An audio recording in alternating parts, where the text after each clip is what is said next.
Every Hood River County School District school has an operational blueprint that has been developed in partnership with our local health authority, the Hood River County Health Department. Each operational blueprint is available to the public on the district's website. Ensuring that all staff follow safety protocols is critical. If you have any questions about this face coverings video, please contact the Human Resources Office. One of the key safety practices to reducing the spread of COVID-19 is to wear a face covering. Each Hood River County School District staff member will be provided a cloth face covering and a face shield. Disposable face coverings are also available. Before entering a Hood River County School District facility, all staff must be wearing at least a face mask. Okay, it's pretty easy. We just put it on behind our ears, or some of them tie in the back, and that's okay too. Make sure that this is as tight as it can be. The idea is not to have any gaps here. I can see that I have a few little gappy places. The idea is to have as few as possible. What you don't want to do is have it here. That provides protection for nobody. Or worse, down here. Just cover as much of your nose and your mouth as possible. Now, another level of protection would be a face mask. If I'm doing close things with people at the health department, we have to wear the mask and the face shield. If the face shield alone is not going to protect anybody, it's not going to protect you, and it's not going to protect anybody around you. All staff must wear a face mask in accordance with our protocols.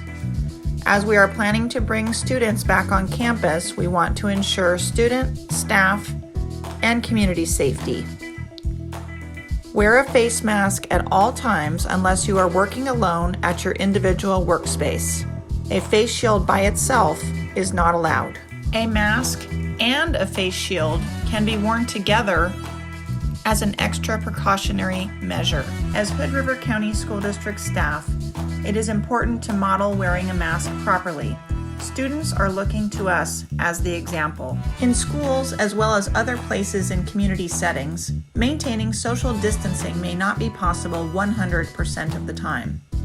As you can see in this graphic, the risk of COVID-19 spread is very low if people that come into contact with each other are both wearing masks.